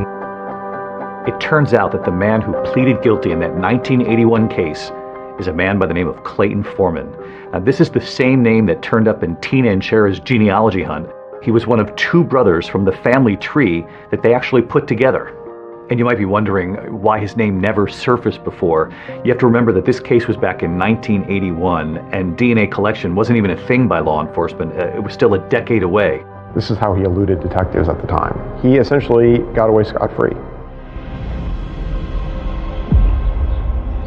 As investigators get closer to solving this mystery, they begin to learn more about Clayton Foreman's background. And in a twist in this case, one of the things they learned is that Clayton Foreman, the suspect, actually went to the same school as Catherine Edwards, the woman who was killed. In fact, they probably walked down the same hallways here at school.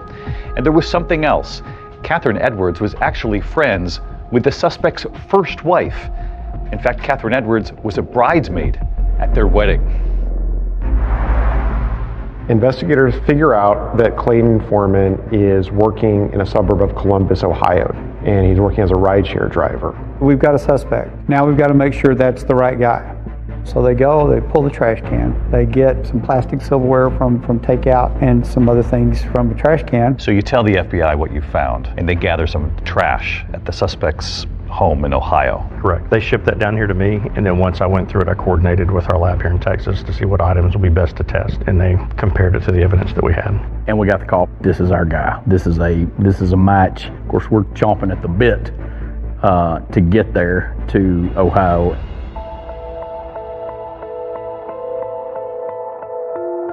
So he'd been told that one of his Uber customers had had something taken and that he needed to come down. Maybe you guys could ask him a few questions about it. That's not what you were going to ask him about. No, not at all. What we're here about is we're cold case investigators. You want that shock and awe factor. You want him to walk in the room, you want him to see a guy with a cowboy hat on, and he knows that this is not someone from Ohio. We're asking you to visit with us about a crime that we're investigating, okay? You don't have to talk to us at all, okay? He thought we were there just following up on an old case, like, hey, these guys, they don't have anything. They're just asking me all these questions in case they do one day. I don't think he had any idea that we had his DNA. So the crime that we're looking at is the murder of Mary Catherine Edwards. She was murdered in 1995. She and her sister, Allison, were actually in your wedding. Right. And 1982. Were you aware of the crime even? No. You didn't know that Catherine Edwards was murdered? No, sir. Did not. Wedding night only would have been the only time you've seen her? Probably so. Okay. Never, obviously, had sex with her? No. Never? Never. Did you ever go in her house at all? Any house that she ever lived in? No. Clay, I'm going to level with you. Okay? Right here and now, and I want you to hear me real close. All right, sir. What I'm going to tell you right now is your DNA was on Catherine's bed and was inside Catherine. Okay. I mean, I don't know how I got there, but per se it was there. There's only one way for it to get there. Okay. And that's by you putting it there. Okay. There's two people that know that story. You're one of them, and she's the other. And she can't talk. Mm-hmm. What I asked you is, now, to be honest with us completely, and tell us, how did that happen? I'm not going to say anything. So if I need an attorney now, you probably need one, or you do need one. I'll need an attorney. After he makes it outside, that's when we execute the arrest warrant and arrested him. You showed up with the handcuffs that he used on Catherine Edwards. We did, and got to put him on him after we got through interviewing him. Did he know that those were the handcuffs he used? He was told. New developments tonight on the murder of a beloved Beaumont teacher. So finally, 36 years after Catherine Edwards' murder and arrest, the team can now return to Texas to prepare for trial. And in South Carolina, another team of investigators, they're now chasing a promising lead in their case because of this new technology. The murder of Michigan mom Kathy Swartz, whose daughter has gone so many years without answers. At what point did hope return for you? I got a phone call from Sam Smallcombe, and he said, we may have the guy that killed your mom. Hey, gentlemen, how can we help you?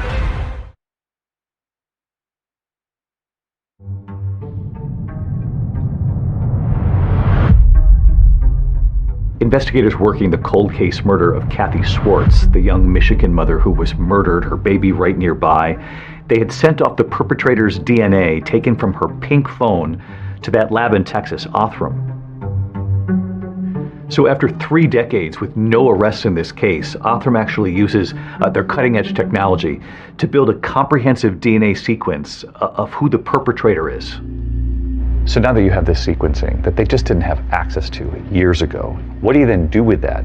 We could use that profile to search a database of people, and in doing this, we can then begin to figure out how these people that are near relatives are arranged on a family tree. And if we can do that, then we can begin to ask where the person that we're looking to identify might fit on the tree. In going down the family tree, you find that there is actually a family that lives in Three Rivers, Michigan, a mother and father with 4 sons. Yes. That's correct. We got the report back, and they believed it was a family that had lived in Three Rivers. The DNA was male, so this narrowed it down to 4 brothers. The youngest brother, Barry, and then there was, the oldest was Sonny Waters, then John Waters, and then Robert Waters.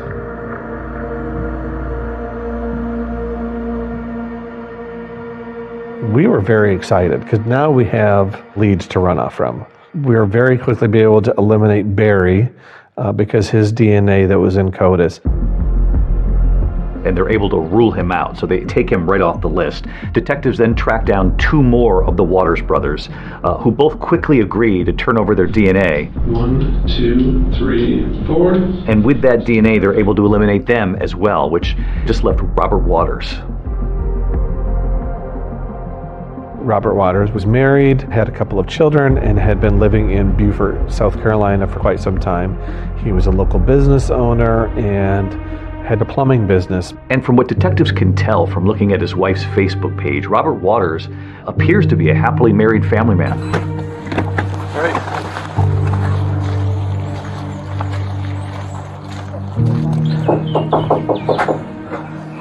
Hey, how you doing? Good morning. Hey, Robert. Good morning. How you doing? Good. How are you? How can we help you? I'm Sam Smallcombe from Three Rivers PD. This is Todd Peters from Michigan State Police. Nice to meet you. Nice to meet you too. Can we talk for just a couple of minutes? Sure. Not inconvenience All right. too much? Sure. He seemed like the guy next door that would mow your lawn for you if you were going to be out of town for a week. So I'm helping Sam, and we reopened this case from Three Rivers from way back in the day, going back through and getting interviews and just clearing everything down. Right? Okay. So we were wondering if you'd have time to come down to the PD and talk with us down there. Yeah. Okay. Somebody comes into knocks on your door, investigators from another state, and asks you to come down to a department and talk. You're probably going to ask why. Never asks why, and agrees to drive himself down and meet us there. So we'll just expect you in a couple minutes, and we'll meet you down. That's fine. All right. Thank you, sir. After initially not showing at the police station, detectives call Waters. He's informed that they have a warrant for his prints and his DNA, and later that day he actually comes in. But what I'm probably going to do is do the 3 and... We had to just focus on getting the fingerprints and the DNA. Yeah, don't have a seat. And one of the issues we'd run into is the Beaufort Police Department did not have the fingerprint live scan machine. So we had to use the traditional ink and paper. Hang on for just a second. I got to take a call real quick here. Yes, sir. Hey, sorry about you. We're struggling with this print here. Unfortunately, at that police station, they're having trouble actually getting a clean print from Waters. You want to come get your fingers dirty again? We're going to try to do it on just card stock. Okay. So we rolled them a second time, sent those back. I know they're never gets upset about it, never gets worked up about the time. We're going to go flat down. He still just willingly, I guess, hung out with us. So you've got the detectives now waiting for a definitive answer from the lab in Michigan. So they spend the next 5 hours actually making small talk with Robert Waters. If you like seafood. Yep, I do. You will like that place. We talked about our families, his family, plumbing, and remodeling houses. You would never guess by looking at that guy that he was concerned about why he was there or the outcome of it. All right. Okay, I just wanted to tell you, we did submit the print that we took from you earlier. It did match to the one at the crime scene. So at this time you are under arrest for the murder of Kathy Schwartz. Okay? Okay. It really surprised me. He did not really react. I feel like he knew when we showed up that morning that the game was up. Do you remember when you learned that the prints were a match? There was just so many emotions and everything going on that I was just overwhelmed and so excited because finally they had him. So after decades, you have your answer. Yes. 53-year-old Robert Waters, a former Three Rivers resident, now a plumber, husband, father, and accused killer. I didn't recognize his name, didn't sound familiar to me at all. But investigators always believed that Kathy Schwartz must have known her killer in some way. You'll remember there was no forced entry. And they finally discover the connection when they go back to speak to Kathy's one-time fiance, Mike Warner. Well, let me ask you the obvious question. What about Rob Waters? He came there one time. He came there one time? One time. Okay. Do you remember, was that close to December? That was... I think so. He knew Robbie Waters, had visited the apartment about a month before the murder. We hadn't seen him since grade school. Yeah. Okay, so he just somehow figured out that you guys were living in Riverside and showed up that one time. Yeah. I honestly think she knew him then, obviously, because he was friends with Mike, and he was in town and tried to come see my mom, and she wasn't having it. He's waiting to be extradited to St. Joseph County. It really was, like, wow, we're going to get some answers. We're going to find some things out. But before his day in court could actually come, the suspect, Robert Waters, does something that shocks everyone. No way. This cannot be happening.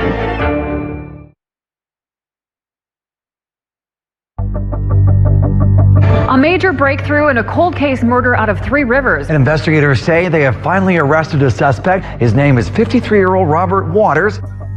Those too tight? No. The plans were already in place. He had waived extradition, so he knew that he was going to be brought back to Michigan. They go down to South Carolina, and they discover that this man had been living a full life. Yeah. Married, children, a job. A good job. A good life. And they said he was like a godly man down there. To that you say? No. They don't know the real man. But after evading law enforcement for decades, Robert Waters never makes it back to Michigan. At like 6:30 in the morning, I received a call from an investigator from Beaufort, and she had explained that she had just come from the jail and that Robert Waters had hung himself in his cell. I'm like, no way. This cannot be happening. Again, like a disbelief, like why, how could this happen? Yeah, he had some material that they'd given him in the jail, and it was some devotionals, and the parts that he had ripped out talked about forgiveness and asking for forgiveness. To me, it says that you're guilty. I mean, no one is going to do that in that situation if they're innocent. You feel robbed that you did not get the opportunity to see him face to face. Yes. I just wanted him to feel my presence in the room. What would you have said to him in court? I don't think I would have said anything. I just think I would have walked in, and my presence is enough words for him. He would have seen that baby. Yeah. That he left there in that crib all the And time. probably my mom, because I look like her, they say. He's a coward. To take her away from all of us in the manner that he did, and then he got to go live his life. You're not going to give us any answers. I mean, he's just a coward. But remember, there are two cases here that have been unlocked by this new technology. And back in Beaumont, Texas, Catherine Edwards' loved ones are determined to see the suspect in that case, Clayton Foreman, the man charged with murdering her, face a jury. Clayton Foreman goes on trial in March of 2024 in Beaumont. He is charged with capital murder. Clayton Bernard Foreman, how do you plead to the indictment, guilty or not guilty? Not guilty. There were family there, there were friends there, there were former students of Catherine's that were there to see that justice was going to be served. Prosecutors begin by playing that 911 call Catherine's parents made for the jury. The police, please. What's going on? I found my daughter murdered. That 911 tape was very impactful to start the trial off with. That really gets you involved and to know that something horrible happened. You know, Catherine's parents did not live to see the man accused of killing their daughter arrested. So this is left now to the twin sister, Allison, to tell jurors about her sister. Are you related to Mary Catherine Edwards? Yes, she was my twin sister. Allison is now 60 years old, and she offered really powerful testimony about growing up with Catherine. She just was always very nurturing and loving to people, and if anyone had a problem, they would come to her, and she would talk to strangers and make friends with people and compliment people, and just was an amazing person. Allison recalls the afternoon where her sister's body was discovered. Catherine just never showed up to this lunch. So eventually her father, Lum, agreed to go check on her. And my dad answered the phone, and he was frantic, and he said, your sister's dead, your sister's dead. And it was just heartbreaking to see. I mean, her twin, identical twin, is what she would have looked like today if she was alive, and there she is up on the stand testifying. And the emotion and the love and the hurt, all of it came out and was so impactful with the jury. Allison said when Catherine died, she thought her parents died a little bit that day too. It was horrible. They were never the same. But we decided as a family after that happened that we were gonna not let what happened kill us too, and that we were gonna live to honor her, and that's what we always did after that. In a heart-crushing moment, Allison shares with the jury how she honored her sister after her death. 4 years later, I had a daughter, and her name is Catherine. Catherine Ann, after my sister. But she never got to know her. My oldest was 9 months old, and she was her godmother, and she never got to know her either. You can know the case inside out, but until you see somebody testify and see the raw emotion that's going on, that was raw emotion that they relived on the stand. Excuse me, thank you. The prosecution's next witness is about to detail the surprising connection between Catherine Edwards and Clayton Foreman. And you got married to a person by the name of Clayton Foreman? Yes. What she's about to tell the jury about his reaction to Catherine's death. It dumbfounded me.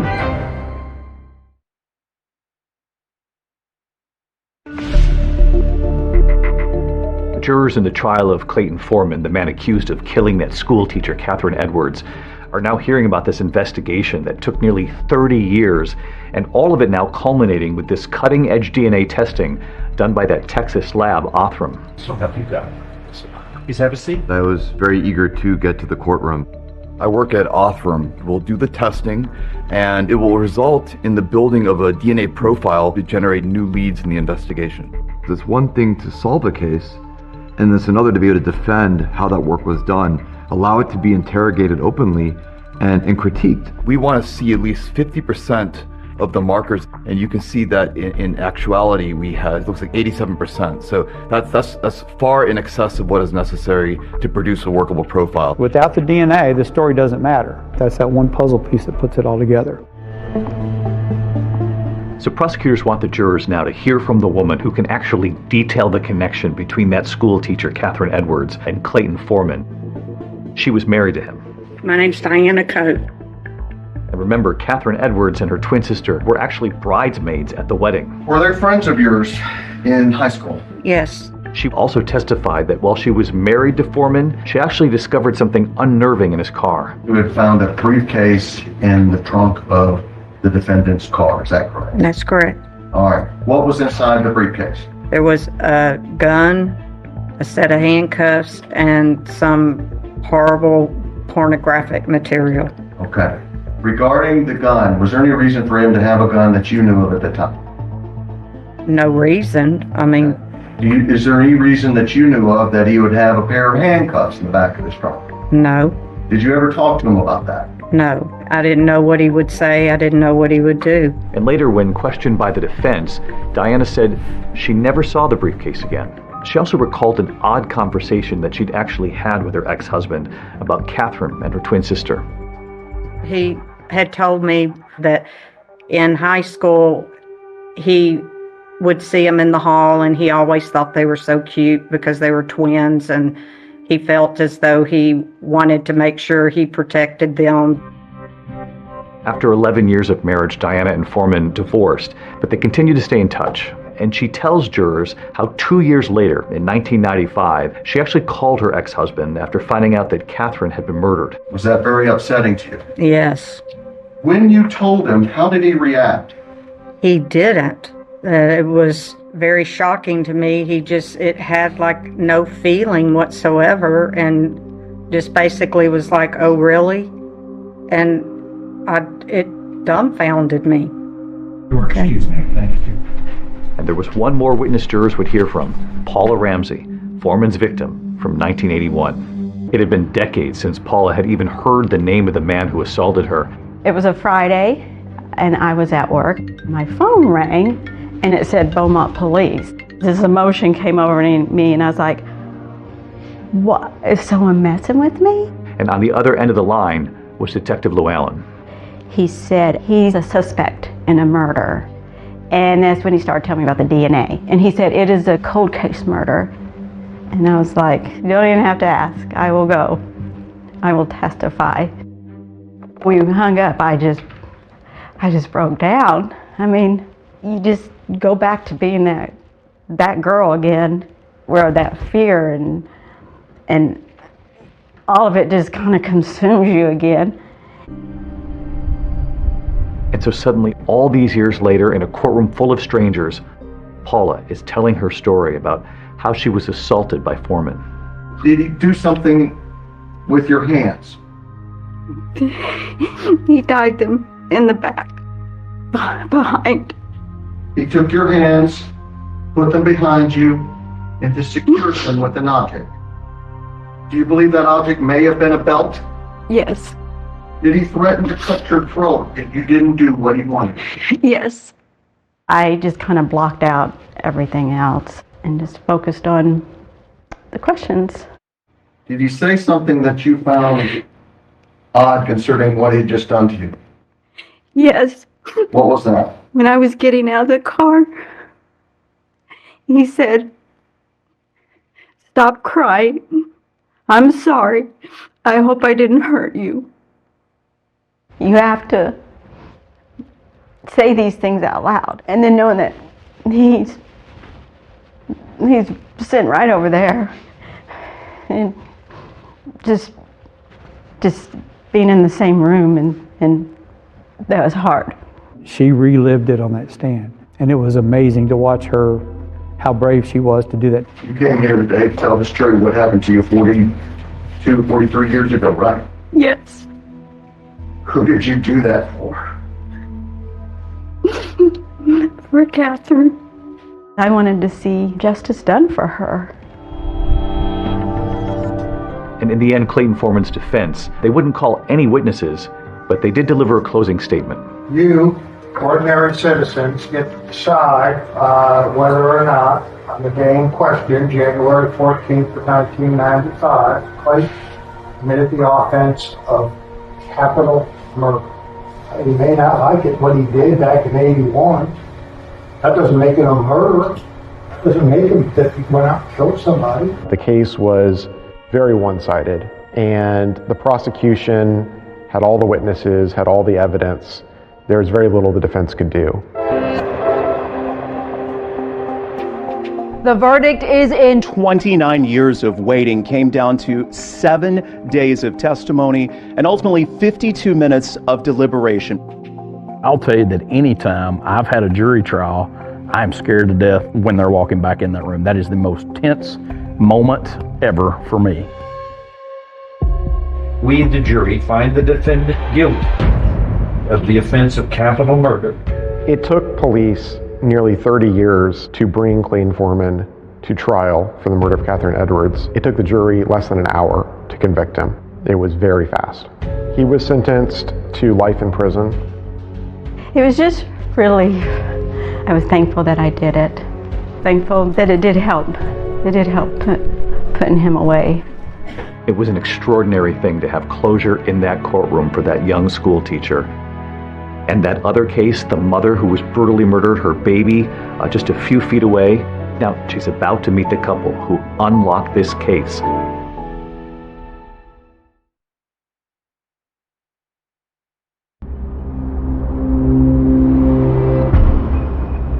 As we stand here today, all these years later, it's so peaceful and quiet here. It's hard to imagine what played out behind us. It is. Thankfully, the detectives worked very, very hard on this. And never gave up. Never gave up, and they solved it. Detective Llewellyn called me, and he said, "Hey, Carmen, you remember how you said you always wanted that case solved before you retired? Well, I know you've retired, but I think we got him," and he did. I can see the satisfaction on your face. Justice after all these years. After all these years, absolutely. Justice, finally, for that elementary school teacher, Catherine Edwards. And in the second case, justice as well for Kathy Swartz's daughter, Courtney. Hi, Courtney. Hello. Hi. So these are the two who helped solve the case. Hello, Kristen. Little man,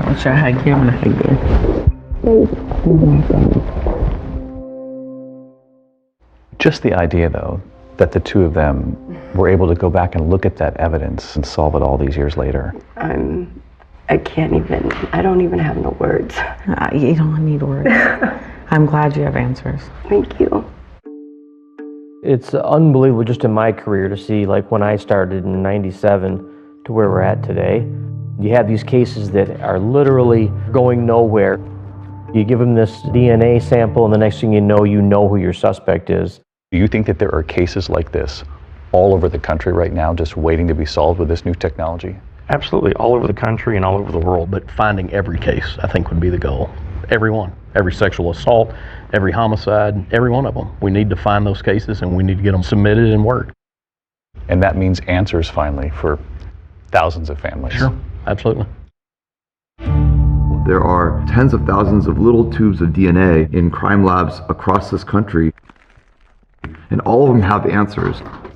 I think we're going to live in a world in this lifetime where there are no unidentified victims that are named voiceless, where perpetrators are caught the first time they commit a crime. For some families, you are the last hope. For many. I don't believe in closure when you've gone through something as horrible as one of these violent crimes, but I do believe that truth allows you to turn the page. I have been living with this for 36 years, and these people, they took their time. They solved this case with DNA so I can close this book and open up my own book with my own kids. And there's no words for that. And we should note that lab, those DNA decoders, Kristen and David Middleman, Othram, they recently announced their 455th DNA match. Deborah, they are solving these cases. And how incredible, David. Catherine Edwards' killer, Clayton Foreman, will be eligible for parole in 30 years. He'll be in his 90s. He's appealing his conviction. That's our program for tonight. Thanks so much for watching. I'm Deborah Roberts. And I'm David Muir. From all of us here at 2020 at ABC News. Good night.